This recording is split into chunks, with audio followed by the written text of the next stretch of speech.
Informasi pertama di Kompas Bisnis, Crazy Rich Surabaya sekaligus pengusaha properti Budi Said ditetapkan sebagai tersangka oleh Kejaksaan Agung dalam kasus jual beli emas logam mulia Antam. Kasus ini membuat Antam rugi hingga 1,2 triliun rupiah. Kejagung menyebut sejak Maret hingga November tahun 2018 lalu, Budi Said bersama 4 orang lainnya yang merupakan pegawai Antam dan juga pihak swasta telah melakukan pemufakatan jahat. Para tersangka merekayasa transaksi jual beli emas dengan cara penetapan harga jual di bawah harga yang telah ditetapkan Antam. Budi membeli emas Antam sejak Maret hingga November 2018 seolah-olah mendapatkan diskon dari Antam, padahal Antam tak pernah menerapkan diskon. Beberapa di antara merupakan oknum pegawai PT Antam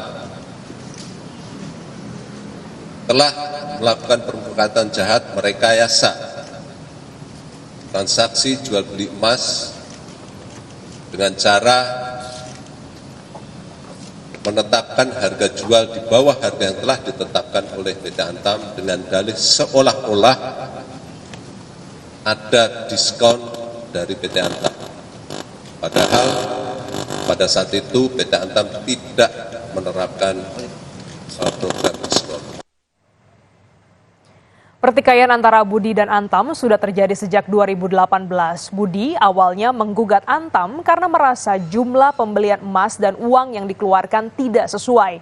Budi menggugat Antam ke Pengadilan Negeri Surabaya pada Januari 2020. Kala itu Budi menang, Antam kemudian banding ke Pengadilan Tinggi Surabaya dan hasilnya gugatan Budi ditolak. Budi lantas mengajukan kasasi ke Mahkamah Agung dan Mahkamah Agung kemudian mengabulkan gugatan Budi dan memerintahkan Antam membayar kerugian 1,1 ton emas.